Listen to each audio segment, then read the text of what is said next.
Bonjour à vous toutes qui m'écoutez. On dit que la source des disputes, des querelles, des conflits et des rivalités entre frères et sœurs est la jalousie. Et je pense que c'est bien vrai. Et ce qui provoque cette jalousie, c'est simplement à cause de ce qu'on appelle l'amour parental.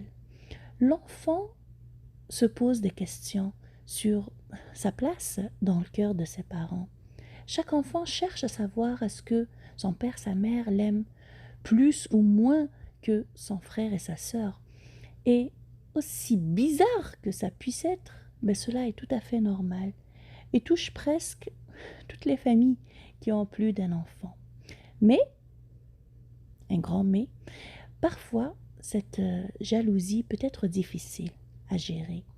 Elle peut même s'aggraver si nous, les parents, n'arrivons pas à faire comprendre à nos enfants que les frères et sœurs sont censés être des partenaires de vie et non des rivaux.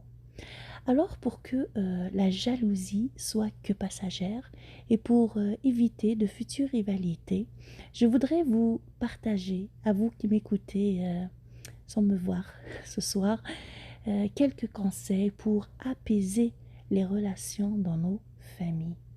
Et mon premier conseil, et c'est peut-être le plus populaire, c'est de ne surtout pas comparer nos enfants. Ne comparez jamais le comportement d'un enfant par rapport à celui de son frère ou de sa sœur. Parce que la comparaison va créer des tensions durables, des disputes, mais aussi un sentiment d'injustice. Et aussi et surtout, ne comparez pas leurs travaux scolaires, leurs notes, leurs résultats. Par exemple, je le dis à vous, mais en même temps, je me le fais rappeler à moi. Je pourrais dire à mon fils, juste, Agnès, ça serait bien que si tu travaillais un tout petit peu plus, tu pourras avoir d'excellentes notes comme Inès, sa sœur. Même si je lui dis cette phrase avec tout l'amour et la tendresse du monde, je ne lui ferai que du mal à mon beau Agnès. Et si un enfant veut comparer ses résultats avec quelqu'un d'autre, cela doit être seulement avec ses propres travaux antérieurs, mais jamais avec ceux de sa sœur ou de son frère ou même d'un ami. Les comparaisons font juste alimenter les jalousies, les conflits et faire perdre leur confiance en eux. Et mon deuxième conseil serait que quand votre enfant viendra se plaindre parce que son frère ou sa sœur a plus de ceci ou plus de cela, ce qu'il faut faire ici autant que parent, c'est de rester concentré sur lui, sur votre enfant. On se fiche en quelque sorte de son frère ou de sa sœur.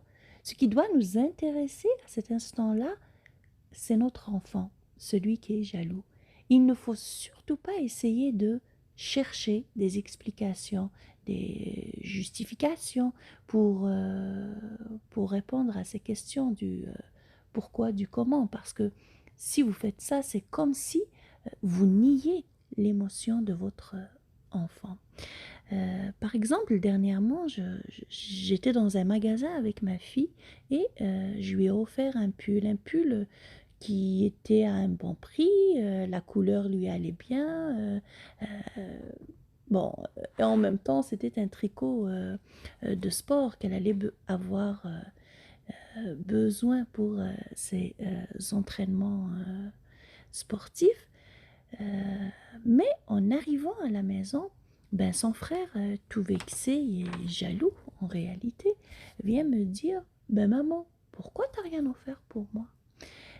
Ici, au lieu d'essayer d'expliquer que je lui ai offert le pull parce que c'était avec un bon prix, parce que c'était une couleur qui lui allait, parce qu'elle en avait besoin, etc., etc., je suis juste restée centrée sur sa plainte, en l'écoutant et en reformulant ce qu'il me dit. Par exemple, je lui avais dit, ah ok Inès, je ne savais pas que toi aussi tu avais besoin de quelque chose. Si tu veux, la prochaine fois, quand je ressortirai, tu viendras avec moi et je prendrai quelque chose pour toi, quelque chose dont tu as besoin. Et le compte est bon. la petite crise est passée et vive la paix. Troisième et dernier conseil pour que ce soit bien facile à retenir, ça serait de vous demander de ne pas punir, de ne pas gronder votre enfant pour ces crises de jalousie parce que cela ne fera qu'empirer la situation. Un enfant a le droit d'être jaloux vis-à-vis de ses frères ou de ses sœurs. C'est normal, comme je l'ai dit au début. Alors, au lieu de le punir, aidez-le. Aidez-le à comprendre sa jalousie. Expliquez-lui pourquoi il ne doit pas se sentir menacé. Rassurez-le. Montrez-lui votre amour et votre affection. Et aidez votre enfant à trouver sa place pour qu'il retrouve confiance en lui. Alors, en résumé, pour faire court, ne comparez jamais votre enfant à un autre. Restez centré sur votre enfant quand il vient se plaindre de son frère ou de sa sœur et ne punissez pas votre enfant pour ses crises de jalousie. Voici alors les 3 conseils que j'ai voulu partager avec vous ce soir. J'espère de tout cœur qu'elles vous seront utiles dans l'éducation de vos petits. Je vous souhaite une très bonne soirée et à très bientôt. Bye.